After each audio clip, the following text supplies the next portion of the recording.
Assalamu alaikum. This is Tahir Afaki and you are watching my channel Wide Vision. हमारा आज का मौजू है सेकुलरिज्म। सेकुलरिज्म एक पॉलिटिकल फिलॉसफी है जिसका मतलब separation of religion and state है।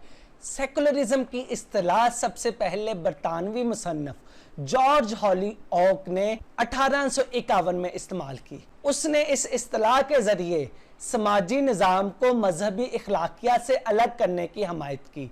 सेकुलरिज्म का मतलब ये है कि मजहब और स्टेट के मामलात अलग अलग हैं, यानी रियासत के फैसलों की बुनियाद मजहब की बुनियाद पर ना हो। इसकी यूं तारीफ की जा सकती है, separation of church from the affairs of state. Secularism का फलसफा ये है कि माशरत और सियासत के लिए असूल मजहब की बजाय इंसानी तजर्बात और मुशाहिदात पर हो, यानी मजहब अफराद का ज़ाती मामला हो, मजहब की मुआशरत और सियासी मामला से कुछ लेना देना ना हो, जबकि फ़र्द और मुआशरे के दरमियान ताल्लुक़ की बुनियाद इमरानी मुआहिदा हो, यानी सोशल कॉन्ट्रैक्ट हो, जो मजहब की बजाय दुनिया से माखूज हो, यानी जो सोशल कॉन्ट्रैक्ट हुआ है उसकी बुनियाद इंसानी अकल और इंसानी तजर्बात पर हो, ना कि किसी मजहब पर या किसी इखलाकी निज़ाम पर।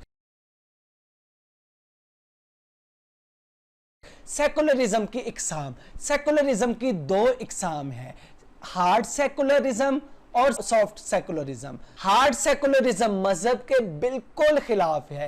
ये मजहब को रियासत में गैर कानूनी करार देता है और तमाम मुमकिन ज़राए से इसे दबाने की, इसे सप्रेस करने की कोशिश करता है और लादीनियत की तरवीज करता है और रियासत को एक प्योर सेकुलर स्टेट बनाने के लिए रियासत का जबर इस्तेमाल करता है। फ्रांस में इस किस्म का सेकुलरिज्म राइज है। सॉफ्ट सेकुलरिज्म, सॉफ्ट सेकुलरिज्म बिल्कुल हार्ड सेकुलरिज्म के उलट है। सॉफ्ट सेकुलरिज्म की बुनियाद टॉलरेंस और लिबरलिज्म पर है। इसमें मजहबी आज़ादी भी हासिल होती है, साथ साथ आप कुछ भी करने में आज़ाद होते हैं। आप इनफरादी तौर पर, मुआशी तौर पर, माशरती तौर पर और सियासी तौर पर मुकम्मल तौर पर आज़ाद होते हैं। सेकुलरिज्म का ये वर्जन अमेरिका में पाया जाता है। दोस्तों, ये था हमारा आज का मौजू सेकुलरिज्म। आपके कमेंट्स और फीडबैक के हम मुंतज़िर रहेंगे।